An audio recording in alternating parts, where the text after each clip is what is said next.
अच्छा, अब एक और सवाल है हमारे सामने कि जो सोल प्रोप्राइटरशिप है उसको कौन सा लॉ पाकिस्तान में, कौन सा कानून पाकिस्तान में गवर्न करता है।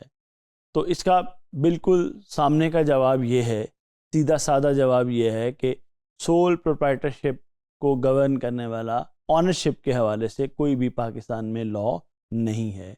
यानी कोई ऐसा लॉ नहीं है जो आपको रिक्वायर करता हो कि आप रजिस्टर्ड हो जाएं गवर्नमेंट के साथ, या रजिस्ट्रेशन का कोई उस तरह से फ्रेमवर्क आपको प्रोवाइड करता हो। लेकिन जो कुछ और इदारे हैं, महकमे हैं, जिस तरह टैक्सेशन है, आपकी प्रोफेशनल बॉडीज़ हैं, आपकी प्रोविंशियल अथॉरिटीज़ हैं, आपकी लोकल बॉडीज़ हैं, उनके साथ आप रजिस्टर्ड हो सकते हैं सोल प्रोप्राइटर होने के बावजूद। लेकिन एज अ ऑनरशिप स्ट्रक्चर आप रजिस्टर्ड नहीं हो सकते हैं जनरली। तो आप चाहें तो एफबीआर के साथ एज अ टैक्स पर्पस के लिए रजिस्टर्ड हो जाएं, आप लोकल गवर्नमेंट से जो कोई लाइसेंस वगैरह लेना है वो ले लें, आपकी जो प्रोफेशनल बॉडी है कोई मेडिकल, लीगल, इंजीनियरिंग की, उसका सर्टिफिकेशन ले लें। आप इसके अलावा सेल्स टैक्स में अगर कोई चीज़ें बना रहे हैं तो उसकी रजिस्ट्रेशन ले लें। फिर इसी तरह जो रेवेन्यू अथॉरिटीज़ हैं प्रोविंशियल, जिस तरह पंजाब रेवेन्यू अथॉरिटी है, सिंध रेवेन्यू बोर्ड है, उनके साथ आपकी रजिस्ट्रेशन जो है वो हो सकती है। मसलन इनडायरेक्टली अगर आप देखें तो जो एप्लीकेबल लॉज होते हैं सोल प्रोप्राइटरशिप के ऊपर, एक तो इनकम टैक्स ऑर्डिनेंस है 2001, सेल्स टैक्स एक्ट 1990 है, शॉप्स एंड इस्टेब्लिशमेंट ऑर्डिनेंसेस हैं जो कि हर प्रोविंस में अलग हैं। इसी तरह कॉन्ट्रैक्ट एक्ट 1872 है जो कि वो कमर्शियल एग्रीमेंट्स को रेगुलेट करता है, तो इसलिए उसके तहत तो आपको एक प्रोविजन होती है। अच्छा, अब जनरली तो मैंने बताया कि कोई लॉ नहीं है जो कि सोल प्रोप्राइटरशिप जिसके तहत हम रजिस्टर्ड करवा लें, लेकिन कंपनीज़ लॉ के अंदर, कंपनीज़ एक्ट के अंदर एक प्रोविजन है जिसको हम सिंगल मेंबर में कंपनी का नाम देते हैं। ये एक प्राइवेट लिमिटेड कंपनी की प्रोविजन है। एज अ सोल ऑनर अगर आप चाहें तो आप सिंगल मेंबर कंपनी के तौर पर रजिस्टर्ड हो सकते हैं। इसमें आपके बिज़नेस को सेपरेट लीगल एंटिटी मिल जाएगी, एक कॉरपोरेट कवर मिल जाएगा। तो ये काम आप कर सकते हैं कंपनीज एक्ट 2017 के तहत।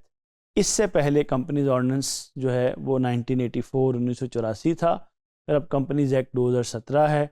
इसी तरह सिंगल मेंबर कंपनीज रूल्स 2003 हैं।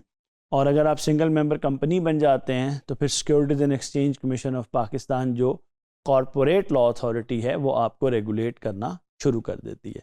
तो अगर आप एसएमसी बनते हैं, सिंगल मेंबर कंपनी बनते हैं, तो आपके की फ़ीचर्स क्या होते हैं। मसलन एक फ़ीचर ये होता है कि एक सिंगल ऑनर, आप सोल डायरेक्टर और शेयर होल्डर हो जाते हैं, आपकी एक सेपरेट लीगल एंटिटी हो जाती है।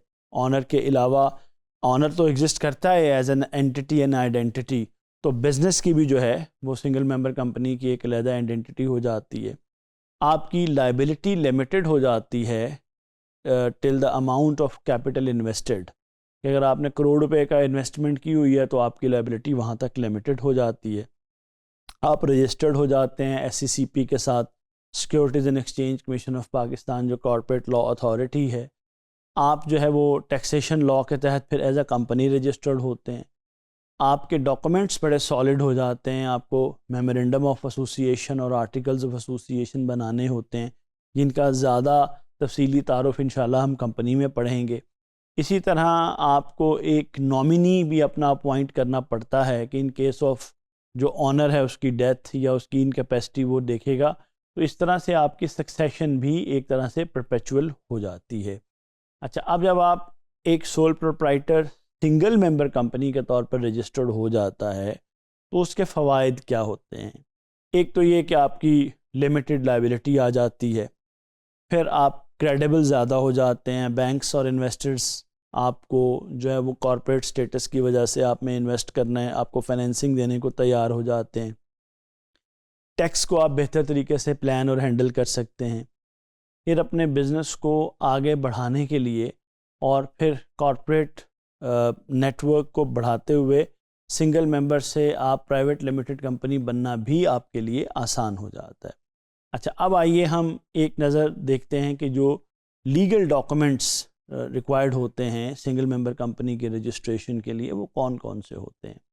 एक तो ये कि जो ऑनर और नॉमिनी हैं उन दोनों का शनाख्ती कार्ड, उनका नेशनल आइडेंटिटी कार्ड चाहिए, कंपनी का नाम और उसका एड्रेस चाहिए, उसका मेमोरेंडम ऑफ एसोसिएशन और उसके आर्टिकल ऑफ एसोसिएशन चाहिए, पेड अप कैपिटल की डिटेल्स कि कितना सरमाया टोटल आपका होगा, फिर कंपनी। अच्छा, और एक बात जो आपने याद रखनी है वो ये है कि कंपनी का नाम हासिल करने के लिए डायरेक्टली आप eservices.sccp.gov.pk ई सर्विसेज पे जाकर आप उसका नाम भी हासिल कर सकते हैं।